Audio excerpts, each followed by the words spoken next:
Assalamualaikum warahmatullahi wabarakatuh. Saya Zalika Zahra dengan NIM 4322001005 akan mempresentasikan mengenai proposal dengan judul Pengaruh Capital Intensity, Sales Growth, dan Ukuran Perusahaan terhadap Tax Avoidance pada studi empiris perusahaan pertambangan yang terdaftar di Bursa Efek Indonesia tahun 2018-2022. Dengan dosen pembimbing Ibu Septiana Mubarokah, SEMAK, dan dosen mata kuliah Nulis DRA, AKMSICA. Bab 1, Pendahuluan. Latar belakang penelitian. Indonesia merupakan salah satu negara berkembang dan mempunyai penduduk yang cukup besar.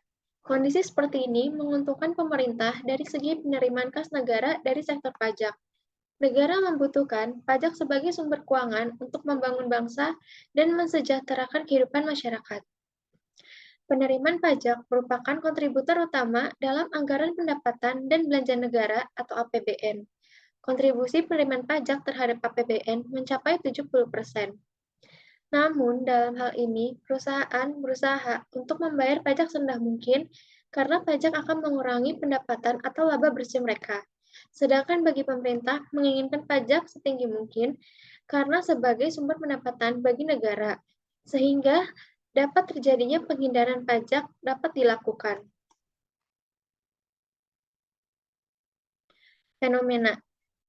Dalam laporan Tax Justice Network, Indonesia akan menghadapi kerugian sebesar 4,86 miliar US dollar per tahun atau setara dengan 68,7 triliun rupiah dengan kurs rupiah senilai 14.149 per dolar Amerika Serikat akibat penghindaran pajak. Sebanyak 4,78 miliar dolar Amerika Serikat atau setara dengan 67,6 triliun rupiah diantaranya merupakan hasil dari penghindaran pajak korporasi di Indonesia. Sementara sisanya 78,83 juta dolar Amerika Serikat atau sekitar 1,1 triliun rupiah berasal dari wajib pajak orang pribadi. Tax Justice Network memadankan dalam situasi pandemi saat ini, jumlah penghindaran pajak itu setara dengan 1,9 juta gaji tenaga medis. Apabila merujuk stimulus kesehatan dalam Program Pemulihan Ekonomi Nasional atau PEN pada 2020, sebanyak 68,7 triliun rupiah penghindaran pajak bisa menutupi 70,5% dari total kesehatan senilai 97,26 triliun rupiah. Selanjutnya, pada PT Aneka Tambang Tbk atau ANTM, pada tahun 2021 melakukan upaya penghindaran pajak. Isu ini terjadi karena adanya upaya oknum bea cukai yang melakukan penghindaran bea masuk dengan mengubah kode HS untuk impor emas tersebut. Impor emas yang seharusnya dikenakan bea masuk 5% berubah menjadi 0% saat tiba di Indonesia. Adapun impor emas disebut bernilai 47,1 triliun rupiah dan berpotensi merugikan negara sebesar 2,9 triliun rupiah. Dalam penelitian yang saya lakukan, ada pun faktor-faktor tax avoidance. Yang pertama, capital intensity, kedua, sales growth, dan ketiga, ukuran perusahaan. Rumusan masalah. Yang pertama, apakah capital intensity berpengaruh terhadap tax avoidance? Yang kedua, apakah sales growth berpengaruh terhadap tax avoidance? Yang ketiga, apakah ukuran perusahaan berpengaruh terhadap tax avoidance? Selanjutnya, tujuan penelitian. Yang pertama, untuk menganalisis pengaruh capital intensity terhadap tax avoidance. Kedua, untuk menganalisis pengaruh sales growth terhadap tax avoidance. Ketiga, untuk menganalisis pengaruh ukuran perusahaan terhadap tax avoidance. Adapun kontribusi penelitian. Kontribusi penelitian yang pertama ada kontribusi teori. Penelitian ini diharapkan dapat menjadi penambahan wawasan yang terkait dengan pengaruh capital intensity, sales growth, ukuran perusahaan terhadap tax avoidance pada perusahaan pertambangan yang terdaftar di BI. Yang kedua, kontribusi praktik. Penelitian ini diharapkan dapat menjadi masukan terkait faktor-faktor yang mempengaruhi tindakan penghindaran pajak sehingga dapat menghindarkan diri dari penyimpangan hukum dalam menentukan besaran pajak yang harus dibayarkan kepada negara. Yang ketiga, kontribusi kebijakan. Penelitian ini diharapkan dapat memberikan informasi bagi perusahaan dan bagi pemerintah untuk membuat kebijakan-kebijakan yang lebih baik, sehingga perusahaan tidak lagi melakukan praktik penghindaran pajak. Bab 2, Kajian Pustaka, Rangka Pemikiran dan Hipotesis. Kajian pustaka. Yang pertama ada teori agensi atau agensi teori. Jensen dan McLean tahun 1976 menjelaskan bahwa hubungan keagenan merupakan suatu kontrak antara satu atau sebagian orang atau prinsipal yang memperkerjakan orang lain atau agen untuk melakukan layanan atas nama prinsipal dan memberi wewenang kepada agen untuk membuat keputusan yang paling sesuai untuk prinsipal. Jika prinsipal dan agen mempunyai tujuan yang sama, maka agen akan mendukung dan melakukan seluruh yang diperintahkan oleh prinsipal. Pertentangan terjadi apabila agen tidak melaksanakan perintah prinsipal untuk kepentingannya sendiri. Dalam pentingan ini, pemerintah merupakan prinsipal, sedangkan perusahaan merupakan AGN. Bertolak belakangnya tujuan, posisi, dan sudut pandang menimbulkan pertentangan serta saling tarik-menariknya kepentingan. Pemerintah sebagai prinsipal memerintahkan perusahaan untuk membayar pajak sesuai dengan ketentuan pajakan yang berlaku.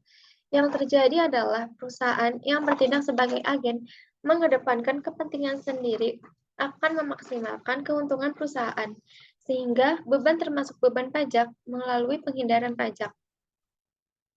Manajer perusahaan yang bertanggung jawab dalam perusahaan untuk mengambil keputusan sebagai agen mempunyai kepentingan untuk memaksimalkan keuntungan melalui kebijakan yang diterbitkan.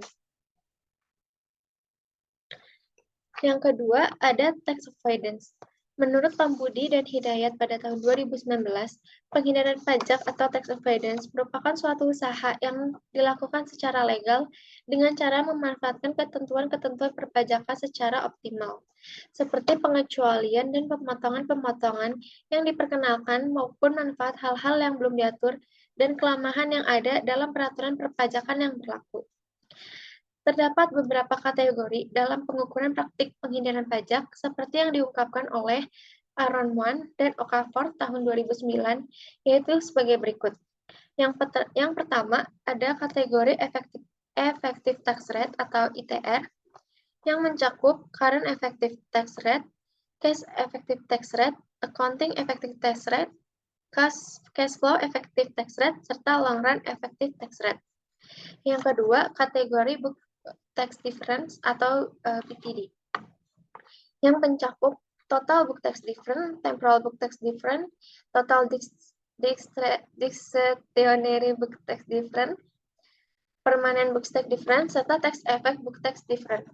Yang ketiga, kategori pengukur lainnya, yaitu pengukuran Henry dan Sangsing, unrecognized tax benefits, serta tax shelter score.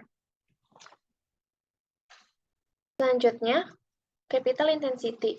Menurut Mustika dalam Hidayat tahun 2018, capital intensity merupakan besar proporsi aset tetap dari total aset yang dimiliki oleh perusahaan. Dengan meningkatnya aset tetap perusahaan, maka akan meningkat juga produktivitas perusahaan sehingga laba juga akan meningkat. Rasio capital intensity yang tinggi dapat mengindikasikan bahwa perusahaan tersebut melakukan praktik penghindaran pajak.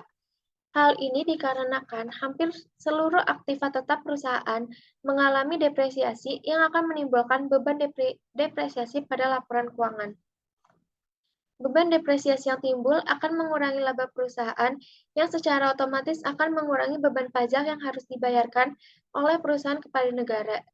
Sebab laba merupakan salah satu faktor penentu besarnya beban pajak yang harus dibayarkan. Artinya, semakin tinggi beban depresiasi, maka akan semakin rendah pajak yang dibayar menurut Dwi Yanti dan Jati pada tahun 2019. Yang kedua, sales growth. Menurut Monica dan Irawati tahun 2021, pertumbuhan penjualan adalah untuk mengukur tingkat keuntungan yang akan didapat. Apabila sales growth mengalami peningkatan, dapat disimpulkan bahwa perusahaan sedang tumbuh ke arah yang lebih baik dan menghasilkan kenaikan laba yang diterima oleh perusahaan. Kenaikan tingkat laba akan membuat semakin besar penghasilan kena pajak. Yang ketiga, ada ukuran perusahaan. Ukuran perusahaan merupakan suatu perbandingan kecil besarnya sesuatu objek. Ukuran perusahaan dapat diartikan determinan dari struktur keuangan dalam setiap studi memiliki alasan yang berbeda-beda. Menurut Hidayati et al. Tahun 2021, ukuran menurut Hidayati et al. 2000 Menurut Hidayati et al. 2021, ukuran perusahaan dapat disebut besar apabila mempunyai aset yang besar juga. Demikian sebaliknya, ukuran perusahaan dinyatakan kecil apabila aset perusahaan dinilai kecil. Manfaat dan tujuan dari ukuran perusahaan adalah untuk mengidentifikasi setiap kelemahan dari keadaan keuangan yang dapat menimbulkan masalah di masa mendatang dan menentukan setiap kekuatan yang dapat digunakan, menurut Sitomeang dan Sitonga tahun 2019. Semakin besar ukuran suatu perusahaan, maka perusahaan tersebut akan mempertimbangkan risiko dalam mengelola beban pajaknya. Dalam hal mengelola pajaknya, perusahaan besar cenderung memiliki sumber daya yang besar dibandingkan dengan perusahaan yang kecil. Seorang manajer merupakan sumber daya yang dimiliki oleh perusahaan untuk mengelola pajak perusahaan dalam meminimalkan beban pajak yang dihasilkan.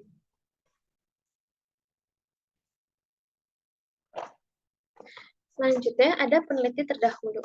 Pada capital intensity, yang pertama ada Suciarti dengan hasil penelitian berpengaruh terhadap penghindaran pajak. Dan yang kedua ada Pravitasari dan Hoiriwati pada tahun 2002 dengan hasil tidak berpengaruh terhadap penghindaran pajak. Lalu pada Sales Growth ada Ramadan dan Suripto tahun 2022 dengan hasil penelitian sales growth tidak berpengaruh terhadap tax avoidance. Yang kedua ada Ziliwul dan Ajimat tahun 2021 dengan hasil penelitian sales growth berpengaruh terhadap tax avoidance.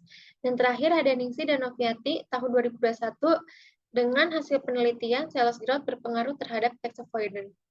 Yang ketiga ada ukuran perusahaan dengan Novita dan Janros pada tahun 2021 dengan hasil penelitian ukuran perusahaan berpengaruh terhadap penghindaran pajak.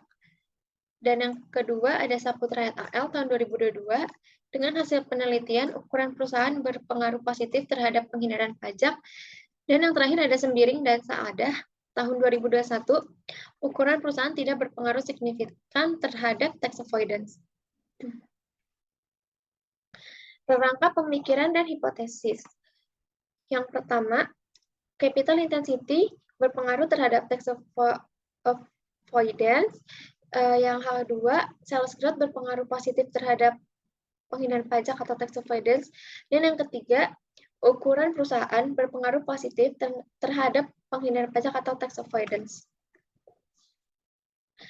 Bab 3, desain dan metode penelitian. A. Jenis penelitian. Jenis penelitian yang digunakan dalam penelitian ini adalah kausal, yang bertujuan untuk mengetahui pengaruh antara satu atau lebih variabel bebas atau independent variable terhadap variabel terikat atau dependent variable. Dalam penelitian ini, untuk mengetahui pengaruh dari capital intensity, sales growth, ukuran perusahaan terhadap tax avoidance pada perusahaan pertambangan yang terdaftar di Bursa Efek Indonesia pada tahun 2018 sampai 2022. Yang B, definisi operasional dan skala pengukuran. Yang pertama, X1 ada capital intensity dengan skala pengukuran rasio, yaitu total aset tetap dibagi total aset. Yang kedua, atau X2 ada sales growth dengan model rasio dengan skala pengukuran penjualan periode pada saat ini dikurang penjualan periode sebelumnya dibagi penjualan periode sebelumnya. X3 yaitu ukuran perusahaan dengan skala pengukuran rasio dengan rumus LN total aset. Dan yang terakhir Y tax avoidance dengan skala pengukuran rasio dengan rumus CU current ITR yaitu beban pajak ini dibagi laba sebelum pajak. Yang C, populasi dan teknik sampling. Populasi yang digunakan dalam penelitian ini adalah perusahaan pertambangan berjumlah 18 perusahaan yang terdaftar di Bursa Efek Indonesia pada periode 2018 sampai 2022. Pengambilan sampel dalam penelitian ini menggunakan teknik purposive sampling. Purposive sampling adalah teknik pengambilan sampel atau sumber data dengan pertimbangan tertentu, dengan tujuan untuk mendapatkan sampel penelitian yang sesuai dengan kriteria yang sesuai dengan yang ditentukan. Yang D, metode pengumpulan data. Teknik pengumpulan data dilakukan dengan cara teknik pengumpulan arsip, yaitu penggunaan data yang berasal dari dokumen-dokumen yang sudah ada dengan cara mendownload annual report, perusahaan pertambangan yang terdaftar di website resmi masing-masing perusahaan, atau melalui situs resmi BII, dan juga melalui penelusuran dari berbagai jurnal, artikel, dan berbagai buku referensi sebagai acuan dalam penelitian ini. Yang terakhir ada teknik analisis data.